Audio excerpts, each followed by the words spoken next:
Hi price God தேவ பிள்ளைகளே, ஒரு மரத்தை நம்ம வெட்டும் போதோ அதுக்கு துளிர்க்கிற தன்மை இருக்குன்னு சொல்லி வேதத்தில் நம்ம பார்க்கிறோம்.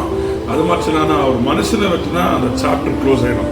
அநேக நேரத்தில் நம்ம வெட்டப்படுகிறோம். நம்ம என்ன பண்றோம், மறுபடியும் நம்ம வளர்றோம். தேவ பிள்ளை எப்படி சொல்லுங்க, இந்த பரிசுத்த ஆவியானவருக்குள்ள இருந்தா தான், ஆண்டவரோட கனெக்டடா இருந்தா தான். அநேக பேர் நினைக்கலாம் உங்க வாழ்க்கை முடிஞ்சிச்சு, உங்க சாப்டர் முடிஞ்சிச்சு, மந்திரத்தினால உங்களை கீழே விழ வைக்கலாம், உங்க அநேக டிப்ரெஷனால கீழே விழ வைக்கலாம், அநேக பலவீனத்தில் உங்களை கீழே விழ வைக்கலாம்னு சொல்லி அநேக பிளான்கள் நடந்து, ஊழியத்தில் வளரக்கூடாதுன்னு சொல்லி அநேக பிளான்கள் நடந்து உங்களை முடிச்சிடலாம் பிளான் போடுவாங்க. ஆனால் அந்த பரிசுத்த ஆவியானவருக்குள்ள இருக்கிறவங்களுக்கு வெட்டுனால துளிர்க்கிற தன்மை ஆண்டவர் நம்மளுக்கு வைத்திருக்கிறாரு. ஸோ பரிசுத்த ஆவியானவர் வெட்டப்பட்ட எல்லா இடத்த மறுபடியும் கட்டுவாரு, மறுபடியும் சீர்படுத்துவாரு. பரிசுத்த ஆவியானவரை தேடி அவருக்குள்ள வாழுங்க.